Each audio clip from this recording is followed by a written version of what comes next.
Aku mendapatkan berbagai benda dari kayu, dari taring, batu, dan logam yang melewati hukum Einstein.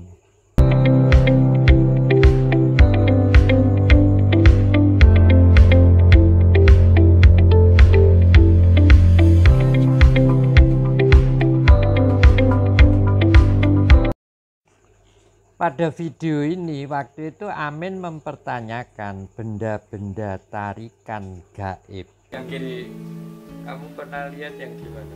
Yang biasanya orang narik benda dapat keris kecil atau apa gitu, mungkin di dalam bambu ada keris gitu, gimana Pak? Iya, ada caranya. makanya saya juga gumun itu kan, kalau cara-cara gitu, karena tak ceritani ya, ini banyak banget ini, apa bukan banyak, apa artinya benda tarikan itu macam-macam ini yang aneh banget itu ini kayu. Apa itu? Ini kayu. Ya. Kayu ini semacam tongkat komando ya. Kemungkinan dikasih oleh Ki Ageng Sunan Bungkul. Saya nggak tahu, kemungkinan karena kayu ini datang sendiri pagi-pagi masuk ke kamar, dan pada saat dia jatuh di lantai ya berbunyi blodak gitu. Pada saat itu jendelanya masih tertutup dari kaca dan tidak pecah. Begitu juga saya cari-cari di atas plafon juga tidak pecah. Yang ini juga aneh ini. Ini tuh aku punya temen Jepitan juga. Oh bukan. Oh, kalau yang ini kan untuk dasi. Oh iya. Ininya loh, batunya itu loh. Itu bisa dilihat ya. Itu batu hitam mirip apa kacang apa ya, kayak janin. Kalau yang tongkat kayu tadi aku nggak tahu apa datangnya seperti apa, tapi kalau yang batu ini aku tahu benar proses mewujudnya. Batu ini tiba-tiba muncul dari kertas terlipat yang di dalamnya ada kemenyan, dan didoain sama teman saya, dan sudah beberapa hari ada di dompet saya. Dan pada saat teman tadi menanyakan kertas lipatan itu, kita buka bersama-sama, dan tiba-tiba memang perlahan-lahan muncul batu ini.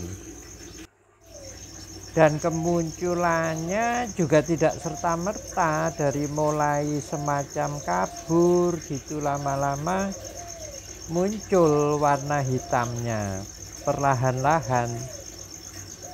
Dan sampai sekarang batu ini masih ada, sekitar 25 tahun berarti. yang ini luar biasa ini. Apa ini paku ini? Oh, paku ini paku zaman dulu. Tadi kayu dan kemudian batu, dan ini terbuat dari logam besi aji. Ya karena paku dari besi aji, aku nyebutnya dengan paku aji. Aku dapat ini dari makam Sunan Derajat setelah 9 kali berturut-turut, dan aku minta tanda mata. Dan tiba-tiba memang ya beberapa saat kemudian setelah aku bakar dupa di situ, muncul paku ini. Keluar satu ada di tembok, tapi terus aku dalam hati minta satu lagi, mungkin ada pasangannya. Dan kemudian di sebelahnya muncul lagi, jadilah sepasang. Ini malah taring macan ini. Taring macan ini tak dapatkan dari waktu mandi di Sumur Jolotundo, di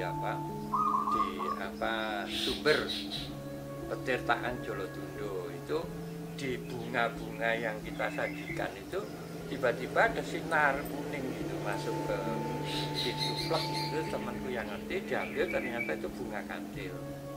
Nah begitu dikenakan di air itu, air pancurannya itu ya moro-moro jadi gini gitu. Awalnya dari sinar masuk ke kembang, begitu dikenain air ya cuman nggak tahu ya baca-bacaannya apa.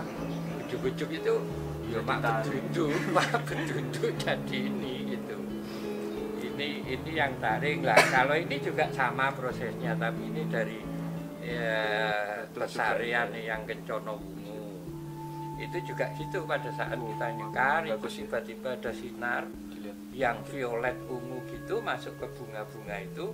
Nah begitu kita cari di situ moro-moro ada batu, tapi waktu itu gede men. Ini udah gede terus tak belah-belah, tak pecah-pecah. Batu memang yang sering dapat. Selain batu yang kelihatannya lebih muda itu memang wesi aji. Ini semacam pisau. Ini juga aku dapatkan itu muncul di tangan. Jadi dari terasa getarannya dan kemudian perlahan-lahan dia mewujud. Dan pada saat wujud itu dia lebar dan tebal, tapi setelah dibersihkan terus diwarangi, aku sendiri juga kaget kok menjadi hanya sekitar 1 cm lebarnya.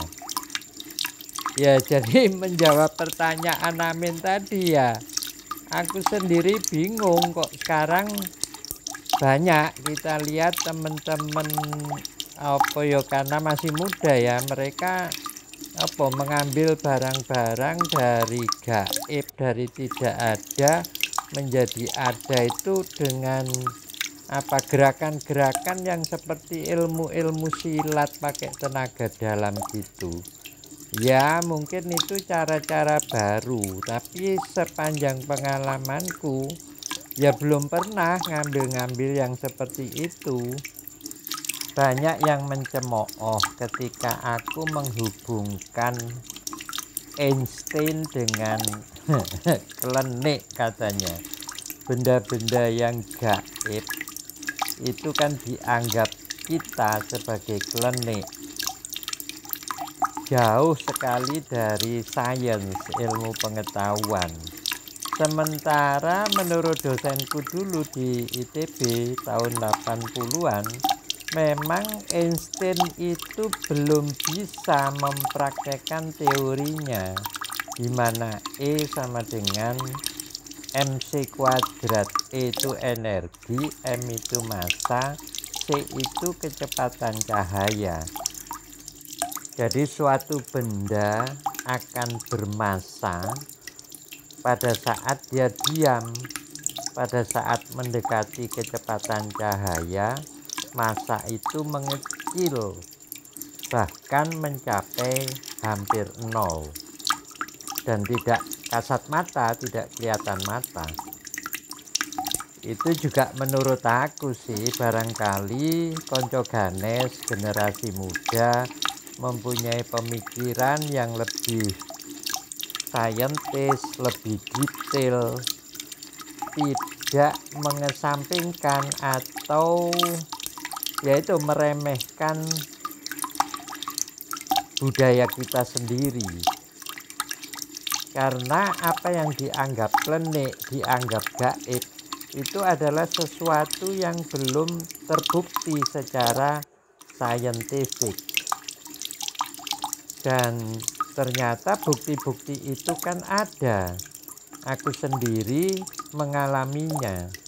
Jadi ya pantaslah kalau kita lebih menguak budaya-budaya kita sendiri.